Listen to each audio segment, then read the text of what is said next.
When you come into the league, it's not something you think about. You think about establishing yourself. You think about trying to stay in the league. As you get older and you start playing and the games start adding up, it's a number that people put a lot of emphasis on it.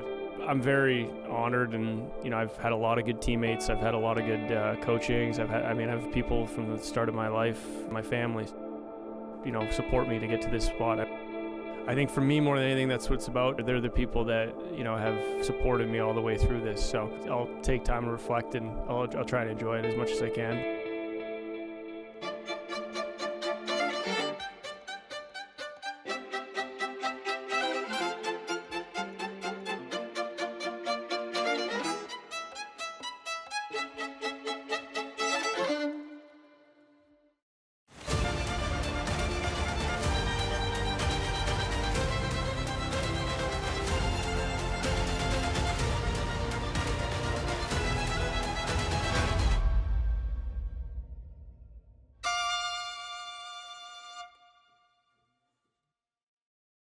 Jordan Eberle, GM Ron Francis signing into a 2-year contract extension, $4.75 million annually.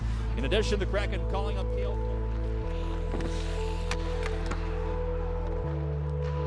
I think Tanner's passed me every puck this morning. Even on the power play, he passed me every puck. It's weird. From day one, being a part of it here, it was really neat. I got a chance to come in as my first starting with the Oilers, and they have all that history of the dynasties and the teams they've had. And then I went to the Islanders, who were the same thing. They had all that history, but it was neat to be part of a group from day one, and the history starts with us. So it's been fun to be on that journey, making the playoffs last year, and hopefully we can continue that and continue to build it here. It's not a chance of getting in there. I'm not that old yet.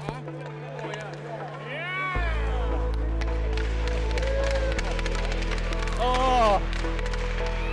I mean, I was a guy that's thrived in this league, right? I think it starts with he's got some old school toughness to him. He's a guy that he plays through a lot of things. He prepares himself very well. Very intelligent player. He's a guy that has been able to put all of those things together to be a very consistent player, and that's what it takes to stay in this league. And I mentioned continuing to evolve. He's a guy that continues to work at pieces of his game and make sure that he continues to grow.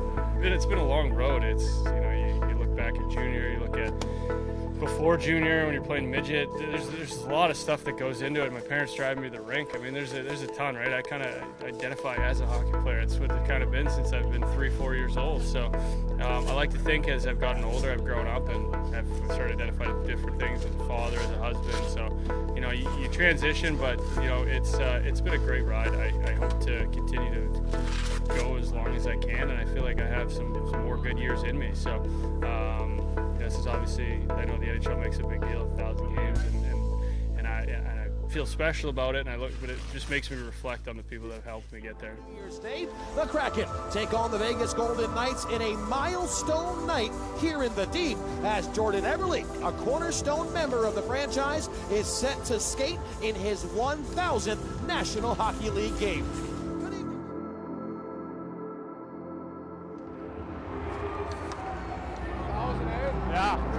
Thank you. For a snapshot where we're standing here at the end of the third season for this team, they're doing well in terms of mixing veterans and younger kids. One of the parts of my job is to write about the future.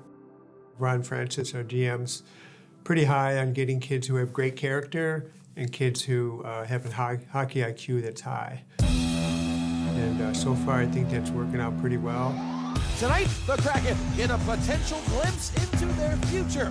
Highly touted prospect Logan Morrison is slated to make his National Hockey League debut. He'll play on a line tonight with Ty Cartier as well, and Ryan Winterton. That'll be exciting to watch, and I'm looking forward to the energy that these guys bring. And that'll do it for this one. Great win, boys. Pretty special day. Let's get a single. We've already got some pieces. I mean, Matty Beniers is one of those guys. And then you see some younger players, Ryan Winterton, Logan Morrison, Shane Wright. moves the puck. In front, they score! This is a kid who's 19 years old, scored 20 goals in the American Hockey League, which is a men's league, make no mistake about it. Some of them may not be on the roster here next year, but they have an idea what they need to do. I'm going to play hard, I'm going to play confidently so that they can make the roster. Yeah, here we go. Here we go. Fun fact is, with a rookie or an entry-level contract, you don't get your own room on the road. Matty Beniers and Shane Wright, the top picks and first-rounders in the first 2 years of the franchise, they're actually rooming together on the road. The point of all of this is those guys are developing a bond. Almost took you out. They also see kind of who's the natural leader. And I think a really important part is they start to understand the roles they play. Hey, Kurt! Well, I think right now, if you watch the game with Shane at the AHL level, he's been calling for the puck. Okay, hammer! That was not happening last year when he came up. He's got Jordan Eberle, Jaden Schwartz. Both of those guys are elite as passers. The one other thing is a small detail, but he's holding on to the puck a little more. And he's got that confidence now to just hang on to it a beat longer. You're reading where your time and space is. And if you don't have it, then move the puck. I think that's the kind of thing you hope Shane picks up. That he knows that's got to be part of his game. And I think when you see Schwartz do it as a Shane Wright, you're like, okay, I got to do it too. Good evening, ladies and gentlemen, and for the final time this season, welcome inside of Climate Pledge Arena. Al, it's Fan Appreciation Night, the final home game for Seattle.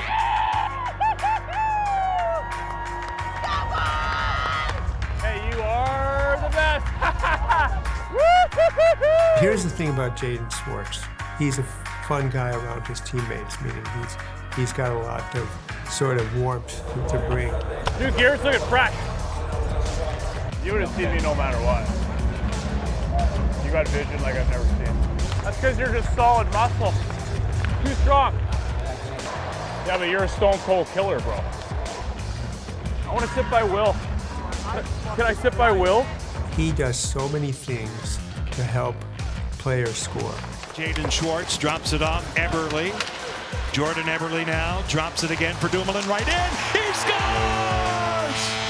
Brian Dumoulin.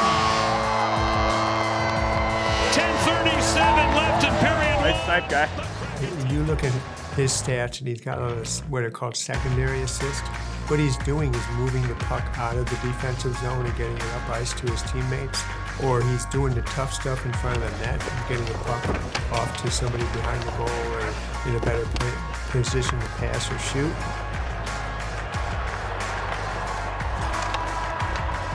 Seattle Kraken falling in their home finale, 3-1 to the San Jose Sharks.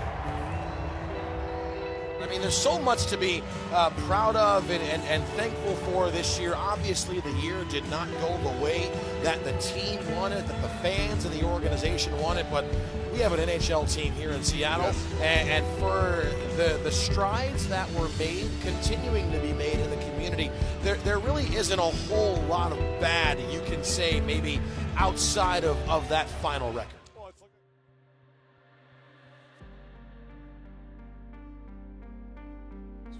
What do you think you're looking to do as far as build with culture on this team for this next season?